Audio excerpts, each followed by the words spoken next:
오늘의 주요 뉴스입니다. 코로나19 확산을 막기 위해 일주일 동안 수도권 학원의 수업이 비대면 방식으로만 진행됩니다. 독서실과 스터디 카페 등도 운영이 중단됐습니다. 서울의 시내버스 야간 운행은 9월 6일까지 20%가량 줄어듭니다.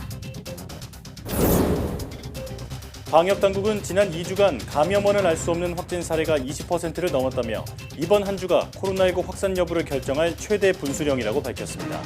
가능한 외부 접촉을 자제하는 등 적극적인 거리 두기를 실천해달라고 당부했습니다.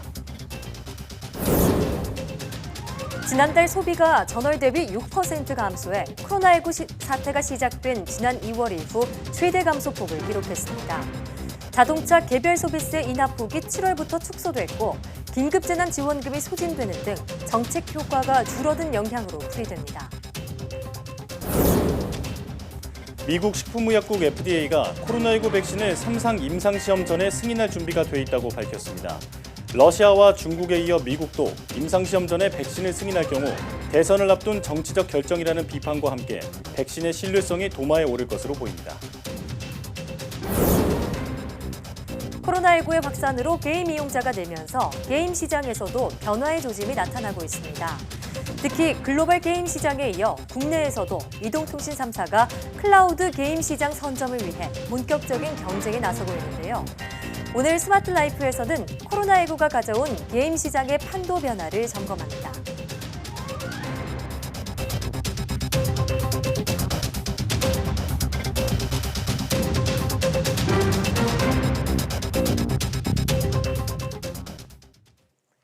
여러분 안녕하십니까? 사이언스 투데이입니다.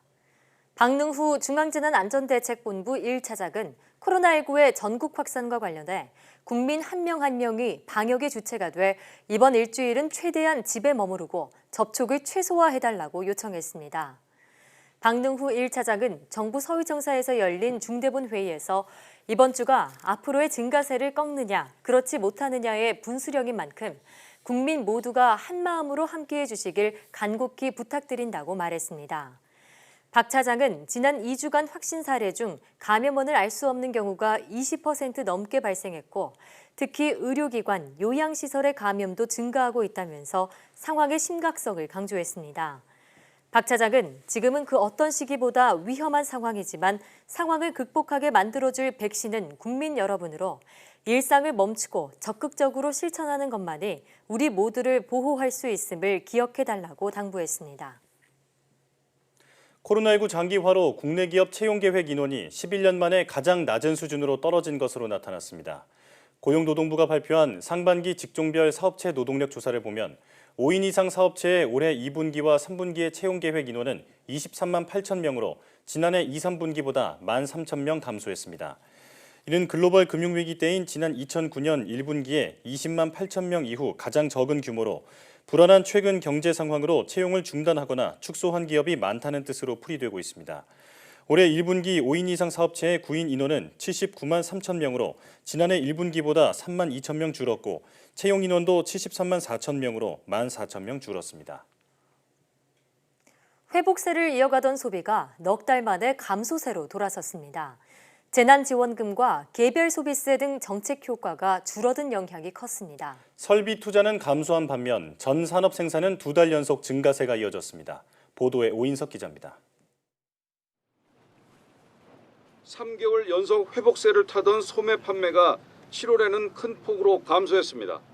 전월 대비 6.0%가 줄어 코로나19 충격이 시작되면서 소비가 크게 줄었던 지난 2월 이후 5개월 만에 가장 큰 폭으로 줄었습니다. 승용차 판매가 19.7%, 가전제품 24.7%, 의복은 7.7%가 감소했습니다. 긴급재난지원금과 승용차 개별 소비세 인하 등 정책 효과가 줄어든 게 큰 영향을 미쳤습니다. 재난지원금은 5월과 6월에 전체의 90%가 소진됐고 승용차 개소세는 6월까지 70% 인하해서 7월부터는 30%로 줄었습니다. 다만 7월에는 개소세 인하폭이 축소되는 등 정책 효과가 감소하고 또 유례 없이 긴 장마의 영향으로 냉방 가전 등에 대한 소비가 감소하면서 전월비가 6.0%로 크게 감소했습니다. 8월 중순 코로나19가 재확산하면서 8월 소비는 더욱 악화할 것으로 예상됩니다. 설비 투자도 한 달 만에 감소했습니다. 개별 소비세 인하폭이 줄며 자동차 판매 내수 출하가 감소해 운송 장비 투자가 줄어든 게 영향을 끼쳤습니다. 반면 전산업 생산은 수출 부진 완화 등의 영향으로 광공업 생산이 1.6% 늘고 서비스업 생산도 증가하며 2개월 연속 증가했습니다. 경기 지표인 동행지수 순환 변동치와 선행지수 순환 변동치도 2개월 연속 동반 상승했습니다. 다만 8월 중순에 발생한 코로나19 재확산 충격이 7월 산업활동 지표에는 반영되지 못한 한계가 있어 활용과 해석에 유의해달라고 통계청은 밝혔습니다. YTN 오인석입니다. 홍남기 경제부총리 겸 기획재정부 장관이 코로나19로 소상공인과 자영업자가 겪는 어려움을 해소할 수 있는 대책을 마련 중이라고 밝혔습니다. 홍 부총리는 국회 예산결산특위에서 사회적 거리두기가 2.5단계로 격상되면서 이들의 어려움이 더 커질 것으로 생각된다며 이같이 말했습니다. 또 코로나19 확진자가 늘면서 고용상 어려움도 더 심화할 가능성이 있다며 어떻게 사각지대를 메꿀 것인지 검토 중이라고 설명했습니다. 홍 부총리는 다만 4차 추경과 2차 재난지원금 지급에 대해선 신중한 모습을 보였습니다. 홍 부총리는 3차 추경을 편성한 지 2달이 채 안 됐다며 현재 확보한 예산으로 충분히 지원하되 사회적 거리두기가 3단계로 격상돼 사실상 경제가 셧다운되면 추가 재원 대책이 필요한지 검토해보겠다고 밝혔습니다. 해외 파견 근무 중 코로나19에 감염된 노동자가 첫 산업재해 인정을 받았습니다. 근로복지공단은 최근 질병판정위원회를 열어 미국에 파견돼 근무하다 코로나19 감염이 확인된 국내 기업 노동자 A씨의 업무상 산업재해를 인정했다고 밝혔습니다. 산재보험에 가입한 노동자는 해외 파견이나 출장 중 사고나 질병으로 산재 보상을 받을 수 있으며 근로복지공단은 코로나19 장기화에 따라 감염 노동자의 산재를 인정하고 있습니다.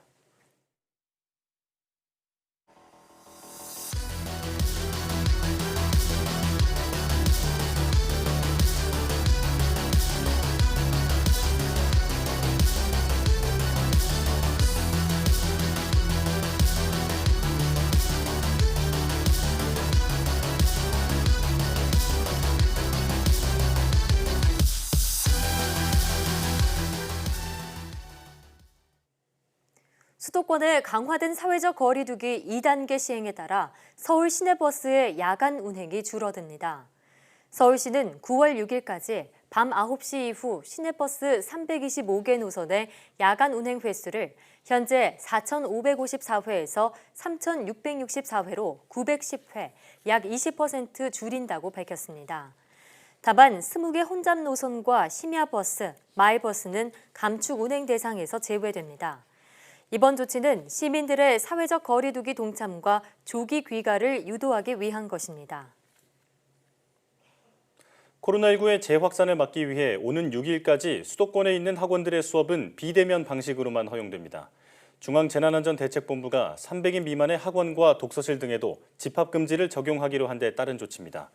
중대본은 다수가 밀집하는 환경으로부터 아동과 학생을 보호하고 지역사회 감염을 차단하기 위해서라고 설명했습니다. 독서실과 스터디 카페 등도 집합금지 대상에 포함됐습니다. 10명 미만의 소규모 교습소는 집합금지 조치에서 제외됐지만 집합 제한 조치 대상에는 포함돼 출입자 명단 관리 등 방역수칙을 준수해야 하며 어길 경우 집합금지 조처가 내려집니다. 서울시는 수도권의 코로나19 치료용 병상 가동률이 76%라고 밝혔습니다. 서울시와 경기도, 인천시가 지난 21일부터 병상을 공동 운영하는 가운데 수도권의 병상 가동률은 최근 며칠간 75% 안팎을 오르내리고 있습니다. 서울시는 9월 1일부터 서울적십자병원의 140병상, 7일부터는 북부병원의 80병상을 코로나19 치료에 투입하고 무증상, 경증 환자용인 생활치료센터 병상 1000여 개도 공공기관과 기업연수원 등지에 마련할 계획입니다. 그러나 중증, 위증 환자 치료용 병상은 거의 바닥난 상태입니다. 중앙사고수습본부에 따르면 30일 기준 수도권의 중증 환자 치료 병상 317개 중 확진자가 입원 가능한 병상은 전체의 7.3%인 23개입니다. 주말 동안 잠잠했던 전북에서도 이번 주 들어 다시 코로나19 확진자가 발생했습니다. 일면식도 없던 기존 확진자와 같은 시간, 같은 식당에서 스친 게 원인으로 추정됩니다. 김민성 기자입니다. 카페와 음식점의 경우는 마스크 착용이 어렵고 밀접한 실내 환경에서 감염 전파가 일어날 수 있으므로 코로나19 예방을 위해서는 방역수칙 준수를 당부드립니다. 방역당국이 우려했던 음식점 내 감염이 현실화됐습니다.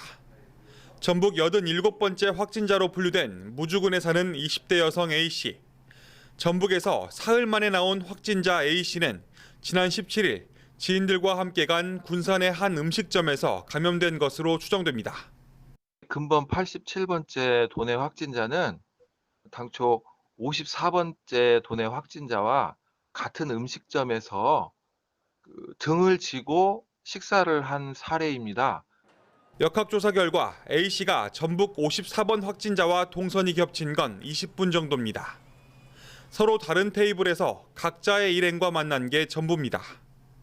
이후 전북 54번 확진자의 접촉자로 분류돼 자가 격리 중이던 A씨는 근육통 등 증상을 호소하며 군산의료원에 입원했습니다. A씨처럼 최근 들어 파주 스타벅스나 안양 분식집 등 전국 곳곳의 카페나 식당에서 확진자가 잇따르고 있습니다. 음식을 먹거나 대화하기 위해 마스크를 내리면서 코로나19에 쉽게 노출되는 것으로 분석됩니다. 별일 없을 거라는 안이함 속에 사회적 거리두기는 이미 2.5단계까지 올라왔습니다. 남은 건 3단계. 일상생활이 멈출지도 모른다는 걱정이 현실로 다가올지 우려됩니다. YTN 김민성입니다. 경기도와 서울시가 실외에서도 마스크 착용을 의무화하는 행정명령을 시행하고 있지만 이른바 노마스크족은 여전합니다. 10월부터는 직접 과태료도 부과할 방침인데 적발 방식이나 과정을 둘러싼 논란도 우려됩니다. 홍성욱 기자가 취재했습니다. 점심시간 서울의 식당가. 실내는 물론 실외에서도 마스크 착용이 의무화됐지만 지키지 않는 모습도 쉽게 눈에 띕니다. 턱 밑으로 마스크를 내려 쓰는 이른바 턱스크. 아예 마스크를 손에 들고 가는 시민도 있습니다. 마스크 착용을 요구하고 싶어도 끊이지 않는 마스크 시비나 폭행 소식에 쉽게 입이 떨어지지 않습니다.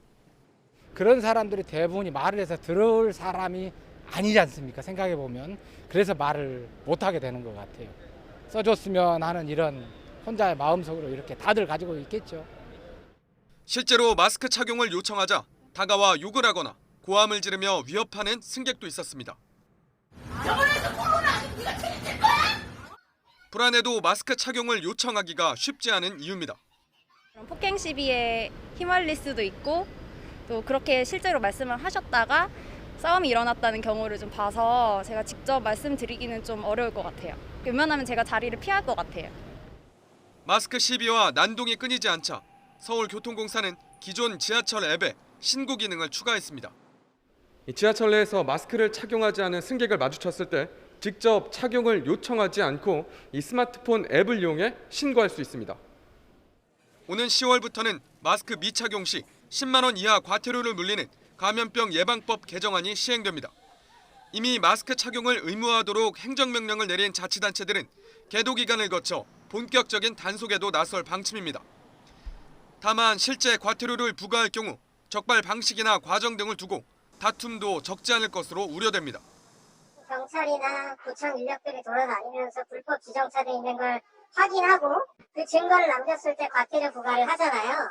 그런 거하고 유사한 거라고 보시면 되는 거죠.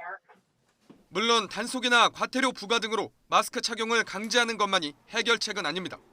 하지만 코로나19 확산이 심각한 만큼 자발적인 동참 노력 못지않게 노마스크족에 대해 최소한의 책임을 지우는 조치가 시급하다는 목소리도 커지고 있습니다. YTN 홍서욱입니다. 제주도가 게스트하우스에서 3명 이상 모이는 것을 금지하는 3인 이상 집합금지 명령을 내렸습니다. 원희룡 제주도지사는 게스트하우스 불법 파티를 근절하겠다는 뜻을 밝히고 3명 이상 모이는 것을 금지하는 행정명령을 발동하라고 지시했습니다. 지난 28일 10인 이상 모임과 파티를 금지했지만 아예 파티 금지령을 내리는 등 기준을 대폭 강화했습니다. 이에 따라 제주도의 모든 게스트하우스 등 숙박시설에서 3인 이상의 모임이 전면 금지되고 제주도는 합동 단속반을 구성해 단속에 나서기로 했습니다. 불법 야간 파티 등을 벌이다가 적발되면 감염병 예방 및 관리에 관한 법률로 강력하게 처벌할 예정이며 게스트하우스가 이를 어길 경우 가중 처벌할 방침입니다. 코로나19가 장기화하면서 불안함과 답답함, 나아가 무기력증까지 겪는 사람들이 늘고 있습니다. 이른바 코로나 우울증인데요. 전문가들은 이를 극복하려면 마음 방역과 정보 방역이 함께 이루어져야 한다고 지적합니다. 엄윤주 기자가 취재했습니다. 코로나19 재확산의 진원지가 된 사랑제일교회. 교회 근처 가게마다 휴업을 알리거나 교인 출입을 제지하는 안내문이 붙어 있습니다. 안 그래도 장사가 안 돼 힘들었던 인근 상인들은 교회를 중심으로 계속해서 퍼지는 확진자 소식에 자포자기한 심정입니다. 지치기도 많이 지치죠. 하루 종일 가게에 있으면서 사람들이 좀 밖에 돌아다녀야 가게를 찾아와주고 이러는데 여기는 특히 더 교회 인근이다 보니까 얼어붙은 상반기 채용이 이제 풀리려나 기대했던 취업 준비생들은 또 기약 없이 미뤄진 공채 일정에 한숨밖에 나오지 않습니다. 사라진 목표에 무기력까지 찾아옵니다. 앞으로 어떻게 될지, 앞으로 뜰지 약간 희망이 없는 게 좀 불안한 것 같아요. 목표가 없으니까 답답하고 집중도 안 되고 이걸 한다고 해서 이게 의미가 있을까 하는 생각도 들고. 반년 넘게 이어지는 코로나19 사태. 불안과 우울 증세를 호소하는 이들이 갈수록 늘고 있습니다. 지난 1월부터 이번 달까지 접수된 코로나19 관련 우울증 상담 건수는 어느덧 40만 건을 넘어섰습니다. 전문가들은 언제 끝날지 모르는 불확실한 현실을 있는 그대로 받아들이는 게 우선이라고 말합니다. 또 현재 상황에 맞게 소소한 취미를 즐기고 주변 사람과 전화 통화를 하며 마음을 달래는 게 극복 방법이라고 강조합니다. 우리가 대면도 할 수 없고 여러 운동이라든지 제약이 걸리죠. 그렇다면 그것을 대체할 수 있는 무언가를 찾기 위한 적극적인 노력도 우리가 이제 해야 되는 것 중에 하나입니다. 올바른 정보를 걸러내는 노력도 필요합니다. 코로나19와 관련해 온갖 가짜뉴스와 왜곡된 정보도 퍼지고 있는 때인 만큼 이런 것들에 휘둘리면 더 우울감이 커질 수 있습니다. 공식적으로 발표되는 것만 신뢰해야 합니다. 소위 인포데믹스라고 이야기하는 그런 잘못된 정보만이 아니라 의도적으로 왜곡된 정보, 그리고 이 굉장히 부정적인 정보들이 지나치게 확산되거나 그것에 의해서 많은 사람들이 영향을 받지 않도록. 무엇보다 좌절감이 계속돼 두통이나 불면증이 시달릴 때는 주저없이 상담센터를 방문해야 한다는 게 전문가들의 공통된 조언입니다. YTN 엄윤주입니다. 정부가 수도권 지역의 사회적 거리 두기 2단계 조치를 일주일 연장하기로 한 데 대해 국민 10명 중 6명은 적절한 조치라고 평가하고 있는 것으로 나타났습니다. 10명 중 3명 정도는 3단계로 격상할 필요가 있다고 응답했는데 특히 부산과 울산, 경남 지역에서 거리 두기 강화를 요구하는 목소리가 컸습니다. 보도에 김잔디 기자입니다. 정부가 수도권 지역 사회적 거리 두기 2단계를 일주일 연장하되 음식점이나 카페 등의 방역 조치는 강화하기로 한 데 대해 우리 국민은 어떻게 생각할까? YTN이 리얼미터에 의뢰해 이 같은 정부 방침에 대해 어떻게 생각하는지 물었더니 응답자 500명 가운데 59.5%가 적절한 조치였다고 평가했습니다. 반면 31.3%는 3단계 격상이 필요하다고 봤습니다. 직접 거리두기 대상이 되는 수도권 지역과 비수도권 지역으로 나눠봐도 열의 6 정도는 적절한 조치였다고 응답해 큰 차이는 없었습니다. 다만 지역을 세분할 경우 대전과 세종, 충청 지역 응답자는 열의 8 정도가 적절했다고 평가한 반면 부산과 울산, 경남권에선 3단계 격상이 필요하다는 목소리가 더 큰 것으로 나타났습니다. 연령별로는 젊은 층에서 비교적 정부 조치가 적절하다고 평가했는데 60세 이상의 경우엔 잘 모르겠다고 응답한 비중도 높았습니다. 이념 성향에 따른 차이도 나타났습니다. 보수층의 경우 3단계로 격상해야 한다는 응답이 조금 더 많은 반면 중도와 진보층에서는 적절한 조치였다는 평가가 월등히 높았습니다. 사회적 거리두기 3단계는 그 경제 사회적 파급 효과를 감안하면 우리가 선택할 수 있는 마지막 카드입니다.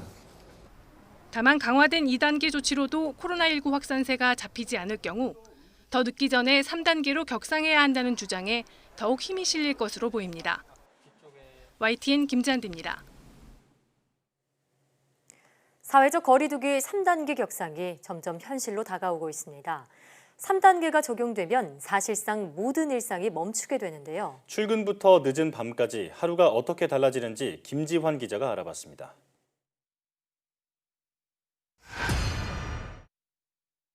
이곳 원래 혼잡하기로 유명한 서울 지하철 9호선입니다. 사회적 거리두기가 3단계로 격상돼도 대중교통은 변함없이 운영되는데요. 대신 콩나물시로 갔던 지하철 모습은 이렇게 사라질 것으로 보입니다. 재택근무 시행으로 출퇴근하는 직장인이 대폭 줄어들기 때문입니다. 공공기관은 필수 인원을 제외한 모든 직원이 재택근무하고 민간기업엔 모든 직원의 재택근무가 권고됩니다.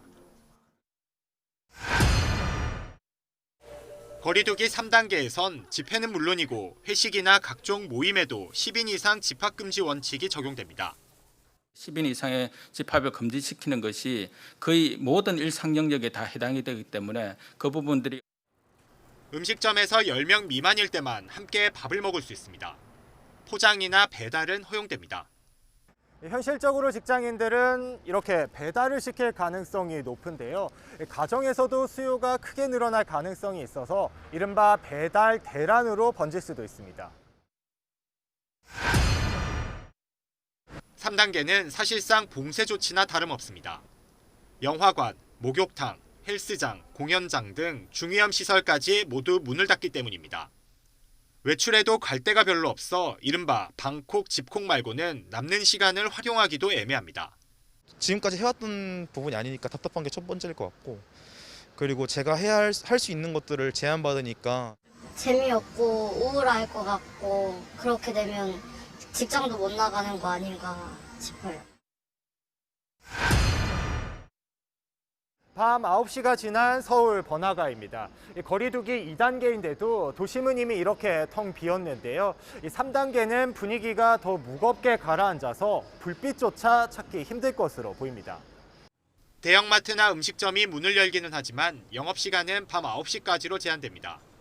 거리두기 3단계는 이처럼 우리가 한 번도 경험해보지 못한 일상생활에 엄청난 제약을 의미합니다. YTN 김지환입니다.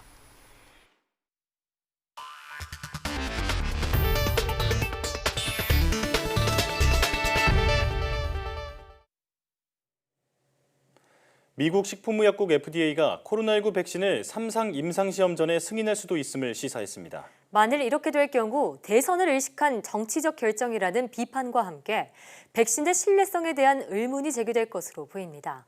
보도에 김형근 기자입니다.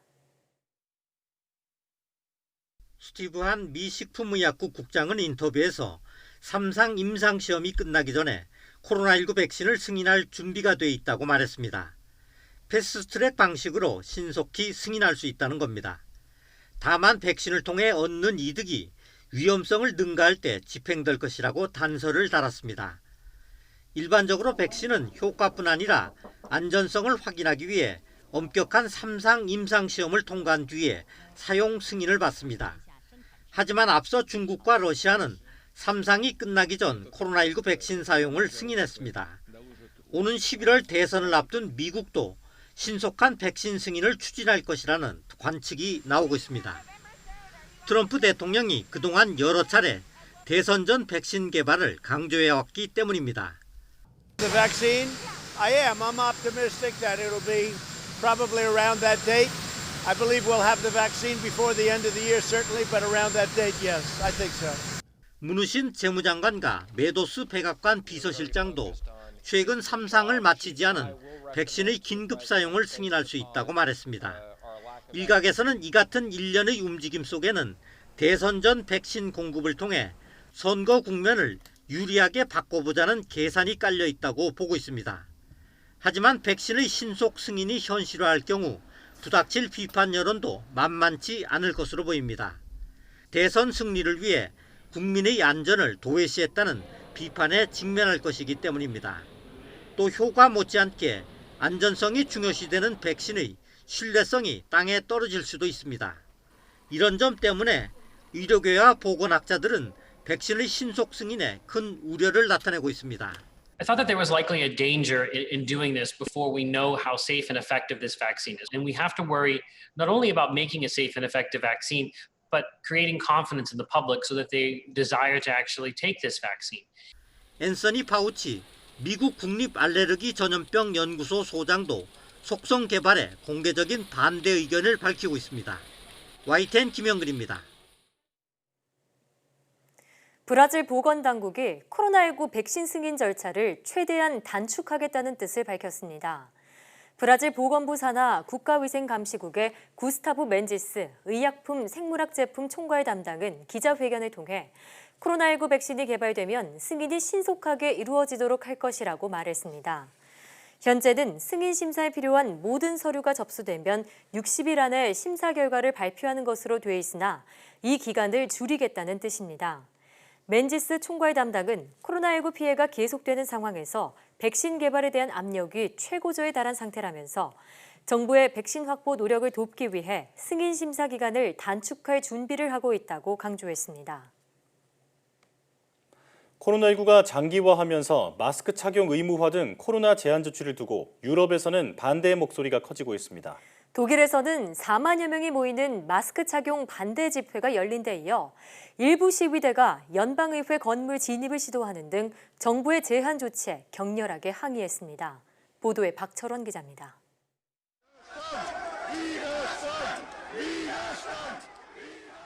독일 연방의회 건물 앞 계단. 4만여 명에 가까운 시위대가 모였고 이들 중 수백 명이 구호를 외치며 의회 건물 진입을 시도하자 경찰이 강제 해산에 나섰습니다. 시위대는 마스크 착용 의무화와 사회적 거리 두기 등 코로나19 확산 저지를 위한 정부의 제한 조치에 격렬하게 반대했습니다. Wir halten Corona für eine ungefähr normale, schwere Grippe und nicht mehr. Und das möchten wir so besprochen wissen. 일부 시위대는 우파 극단주의자들이 사용하는 옛 독일 제국 깃발도 들고 나오면서 사회적으로 또 다른 논란을 빚었습니다. 옛 독일 제국의 깃발은 나치 독일을 연상케 한다며 비판과 함께 극우 시위대 출현을 경계하는 정부의 성명도 잇따랐습니다. Ganz wichtig, dass man den Rechtsextremismus nicht unterschätzt. Wir müssen sehr sorgfältig sein. 영국 런던의 트라팔거 광장에도 정부의 코로나 관련 각종 제한 조치에 반대하는 시위가 열렸습니다. 시위 참가자들은 코로나 바이러스가 사기라면서 모두 마스크를 벗자고 소리를 높였습니다. 공원에 모인 프랑스 파리의 시민들도 마스크를 손에 들고 흔들며 자유를 외쳤습니다. 시민들은 코로나 창궐 이후 지난 수개월 동안 억압적인 권위주의를 견뎌왔다며 이제는 자유가 필요하다고 주장했습니다. Je suis venu ici parce que j'adhère complètement à ce besoin de liberté qui s'exprime maintenant depuis des mois parce que nous sommes en train de subir des lois liberticides. 코로나19 사태가 장기화하면서 마스크 착용 의무화가 개인의 자유를 침해하고 있다는 볼멘 목소리 또한 점점 커지고 있습니다. YTN 박철원입니다. 미주와 유럽, 말레이시아에 이어 인도네시아에서도 기존 코로나19 바이러스보다 전염력은 강하지만 치명률이 낮은 변종 바이러스가 발견됐습니다. 인도네시아 언론에 따르면 자카르타의 에이크만 분자생물학 연구소는 중국 우한에서 발견된 바이러스보다 전염력이 높다고 판단되는 코로나 바이러스 변종인 D614G가 인도네시아에서 검출됐다고 밝혔습니다. 연구소 측은 전체 코로나 바이러스 유전자 염기 서열 22개 가운데 8개에서 D614G 변종이 발견됐다며 변종에 의한 감염자 비율은 확인되지는 않았지만 전국 대부분 환자 사이에 전파된 것으로 보인다고 설명했습니다. D614G 변종은 지난 1월 독일에서 처음 검출됐고 미국과 유럽 지역에서도 흔히 발견되어 왔습니다.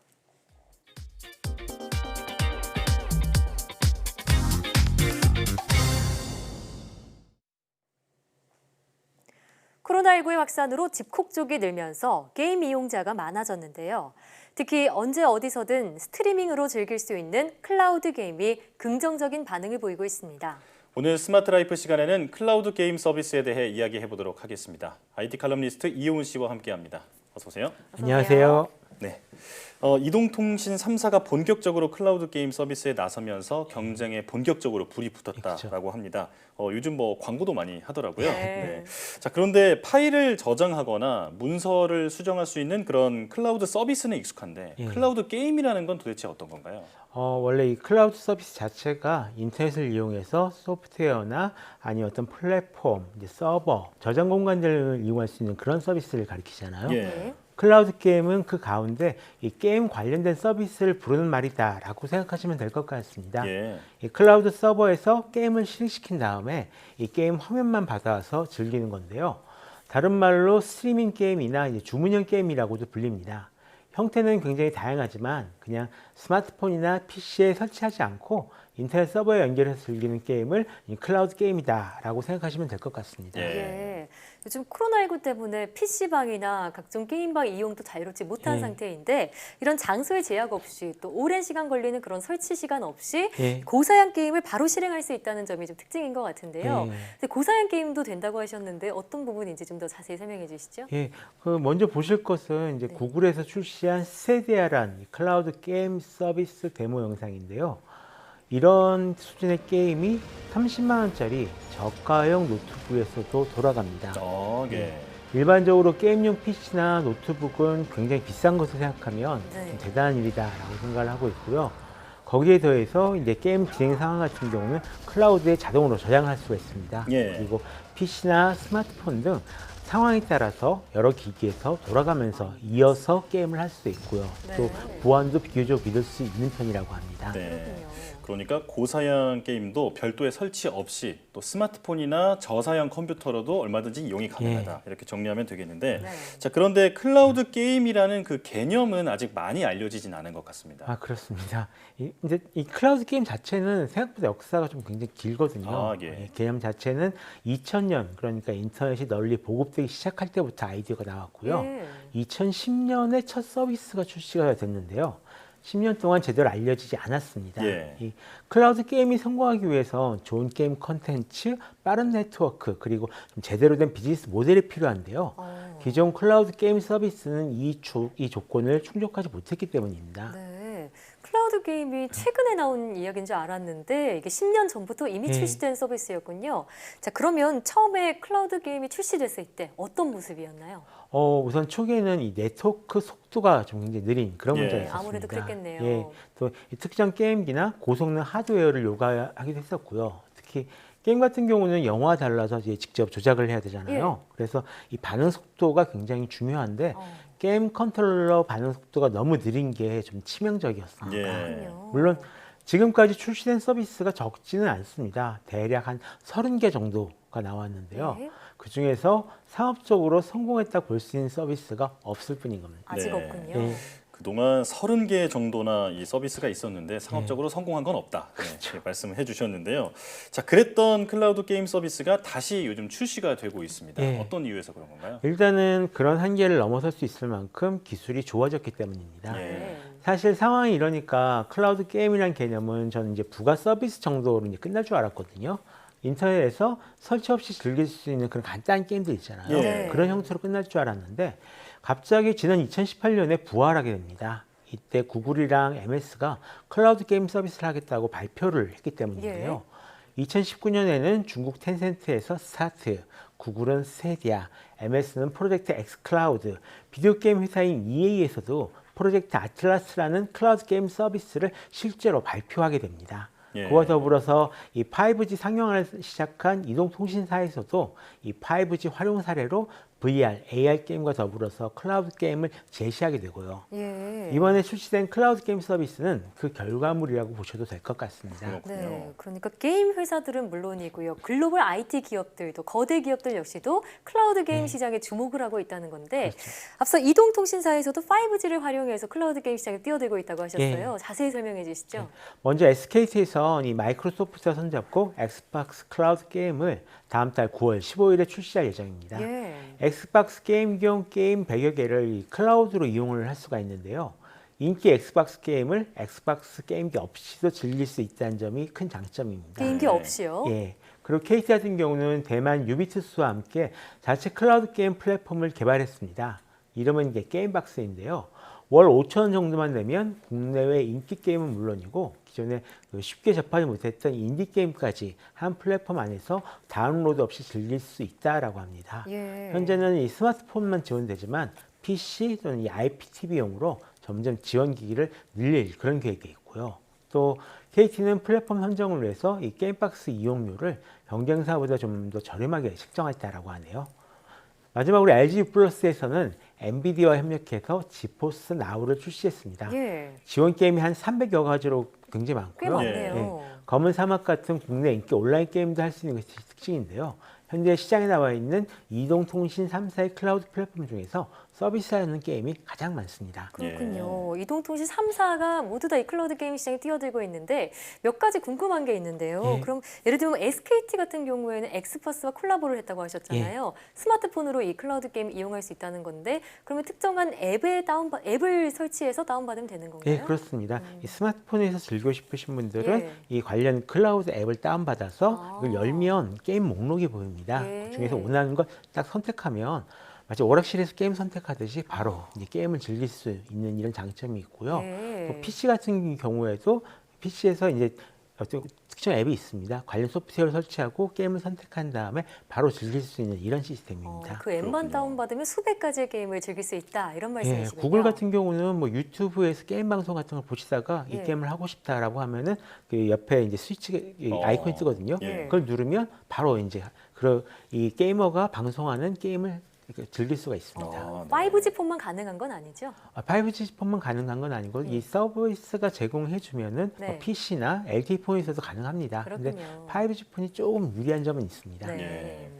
이거 정말 말씀 듣다 보니까 게임을 구독하는 시대가 이제 오고 있는 게 아닌가 이런 생각이 드는데요. 자, 그런데 이 다른 사업자들도 아니고 이동통신사들이 이렇게 클라우드 게임 서비스를 내놓는 이유 어떤 게 있을까요? 아무래도 아까 얘기한 대로 이 인터넷 서버랑 네트워크 때문에 그렇습니다. 이 클라우드 게임 같은 경우는 반응 속도가 정말 중요하거든요. 그렇기 때문에 이 클라우드 게임 서비스는 빠른 네트워크를 제공할 수 있는 곳에만 서버를 설치해서 서비스를 제공하게 되는데요. 우리나라에서 이 여러 클라우드 게임 서비스가 동시에 공개된 이유이기도 합니다. 다른 나라는 별로 없거든요. 그리고 이동통신사 입장에서는 이 5G를 비롯해서 빠른 네트워크를 활용할 새로운 콘텐츠를 확보할 수 있는 기회라서 서로 윈윈하는 거라고 볼 수 있습니다. 어떻게 보면 5G 네트워크가 킬러 콘텐츠가 좀 부족하다 이런 논란도 있었는데 클라우드 게임 시장이 좀 활성화된다면 하나의 콘텐츠가 될 수 있겠다 이런 생각도 드네요. 맞습니다. 자, 결론적으로 클라우드 게임 시장에서 우위를 선점을 하려면 아무래도 인프라나 콘텐츠 투자가 중요해지겠죠. 그렇습니다. 이 클라우드 게임을 고성능 컴퓨팅으로 즐기도록 서비스하려면 아무래도 이 고성능 컴퓨팅을 대신해주는 데이터 센터 서버가 많아야 됩니다. 또 인구 밀집 지역에 가까운 곳에 이들 서버를 둔 기업이 좀 많이 유리한데요. 넷플릭스와 마찬가지로 한 플랫폼에서 제공하는 콘텐츠가 또 풍부해야지 소비자들이 구독할 만한 서비스가 되겠죠. 이 같은 인프라 구축 여력이 되지 않는 기존 게임 기업들이나 IT 기업들은 좀 상대적으로 불리할 거라고 보고 있습니다. 이 5G 네트워크의 특성인 초저지연 그리고 빠른 속도를 활용해서 클라우드 게임을 제대로 즐길 수 있을 것 같은데 혹시 클라우드 게임 직접 해보셨나요? 어땠는지 좀 듣고 싶거든요. 베타 테스트 때부터 지금까지 이제 계속 하고 있는데요. 베타 테스트 때부터요? 그냥 할 만은 하다라고 얘기할 수 있을 것 같습니다. 아쉬운 점이 좀 있긴 있어요. 어떤 점들인가요? 베타 테스트 할 때는 좀 사운드가 망가지는 경우도 있었고요. 다음에 게임이 중간에 멈춘다거나 아니면 로딩 시간이 너무 오래 걸린다거나 아니면 반응 속도가 좀 이제 딜레이가 걸린다거나 하는 문제가 있었는데요. 정식 서비스가 되기 전에 어느 정도 해결을 하긴 했습니다. 다만 그런 또 다른 문제가 있는데요. 여기서 제공해주는 게임들이 대부분 PC나 게임기, 그러니까 좀 큰 화면에서 보기에 적합하도록 나온 그런 게임들이거든요. 그래서 스마트폰 같은 곳에서 하면 글씨 같은 거 읽기가 좀 굉장히 힘듭니다. 그렇겠어요. 또 이건 제 실력 문제일 수가 있겠지만 같은 게임이어도 이 클라우드 게임으로 하면 굉장히 좀 더 잘 죽는 것 같더라고요. 물론 저는 일단 제 실력 문제라고 생각을 하고 있는데요. 좀 가슴 아플 정도로 많이 죽었습니다. 캐릭터가 많이 죽는 건 아무래도 이온 클럽리스트의 실력이 아닐까 제 실력 문제일 거라고 생각을 하겠습니다. 자, 그럼 앞으로 이 클라우드 게임 시장의 미래 어떻게 전망하시는지도 듣고 싶네요. 일단 이 스트리밍 음악이나 스트리밍 영화가 대세가 된 것처럼 클라우드 게임은 사실상 이 게임 산업의 미래라고 생각을 합니다. 예전에는 게임을 하나하나 사서 설치하고 그러면서 즐기는 시대였다면 네. 이미 게임을 다운로드 받아서 이용하는 시대로는 완전히 넘어왔거든요. 예. 시장조사 업체 IHS 마켓 같은 경우에는 이 클라우드 게임 시장이 2018년 4,600억 원대에서 2023년 3조 원대로 성장한다고 내다본 바가 있습니다. 지금 당장 큰 인기를 얻기는 좀 어렵겠지만 점점 여러 가지 문제들을 좀 다듬어 가면 한 4, 5년 정도 지나면 다들 게임기가 없어도 이 스트리밍으로 좀 고사양 게임을 즐기는 시대가 올 거라고 보고 있습니다. 예, 우리가 방대한 양의 음악을요, CD 플레이어나 MP3 없이 스트리밍 방식으로 예. 들을 수 있게 된 것처럼요, 이 고사양 게임 역시도 장비의 제약 없이 언제 어디서든 즐길 수 있게 되는 날이 머지 않은 것 같습니다. 지금까지 IT 칼럼니스트 이훈 씨와 함께 클라우드 게임에 대해 알아봤습니다. 오늘 말씀 고맙습니다.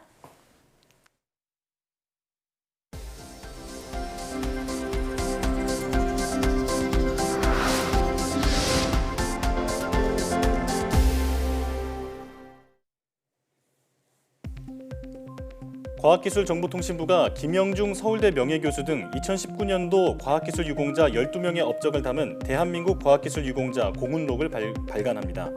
공훈록은 과학기술 유공자의 공적을 체계적으로 정리한 발간물로 유공자 관련 일화와 성장 배경을 정리한 카드뉴스, 생존 유공자 5인의 인터뷰 등으로 구성됐습니다. 과학기술 유공자는 우리나라 과학기술 발전에 뛰어난 공헌을 한 과학기술인을 지정해 업적을 기리는 제도로 2017년 32명이 처음 지정된 후 지난해까지 모두 60명이 선정됐습니다. 과학기술정보통신부는 생산시설을 갖추지 않은 중소기업이 만든 제품도 우수 연구개발 혁신 제품으로 신청할 수 있도록 요건을 완화했다고 밝혔습니다. 우수 연구개발 혁신 제품은 과기정통부 연구개발 과제를 통해 개발된 제품 가운데 혁신성을 인정받은 것으로 그동안 생산 설비를 갖춘 기업만 신청이 가능해 다양한 기업을 포괄하지 못한다는 지적이 있었습니다. 개정 규정을 적용한 하반기 우수 연구개발 혁신 제품 지정 신청은 한국산업기술진흥협회 누리집을 통해 9월 24일까지 이뤄지며 3차 심사를 거쳐 연말까지 혁신 제품 지정이 마무리될 예정입니다. 공기 중의 바이러스 양을 측정하는 기술을 울산과학기술원 기계공학과 장재성 교수 연구팀이 개발했습니다. 이 기술은 미세한 입자의 바이러스를 공기 중에 채집할 때 바이러스가 손상되는 경우가 많아 정전기로 1마이크로미터 크기의 작은 입자를 채집해 농축하고 검출할 수 있는 시스템입니다. 장 교수는 이 기술로 독감 바이러스 측정 실험에서 뛰어난 수준을 보여 코로나 바이러스에 적용할 수 있는지를 연구하고 있다고 설명했습니다. 수면이 부족하면 이유 없이 화를 내는 등 더 자주 강한 분노 반응이 일어나는 것으로 나타났습니다. 미국 아이오와 주립대 연구팀은 학생과 주민을 대상으로 실험한 결과 숙면한 사람은 전반적으로 화를 적게 내고 소음에 잘 적응한 데 비해 수면을 제한한 사람들은 같은 조건에서 더 자주 강하게 분노 반응을 보였다고 밝혔습니다. 연구팀은 이번 연구를 통해 수면 제한이 분노를 증폭한다는 증거를 제시했다면서 수면 부족이 일상생활에도 나쁜 영향을 끼친다는 것을 보여준다고 덧붙였습니다. 안녕하세요. 로봇은 처음이시죠? 놀라지 마세요.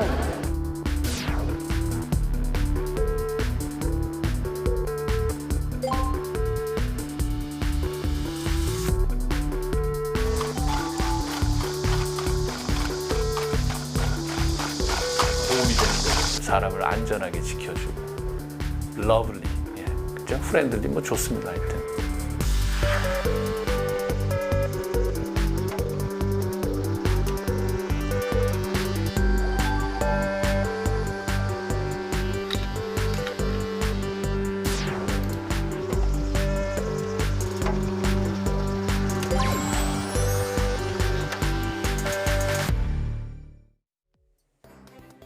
사람을 대신해 위험한 현장에 투입되고 때로는 사람의 일부가 되기도 하는 로봇.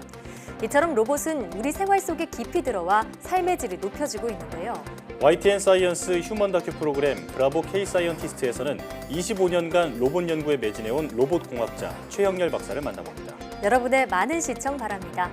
사이언스 투데이 오늘 저희가 준비한 소식은 여기까지입니다. 함께해 주신 여러분 고맙습니다.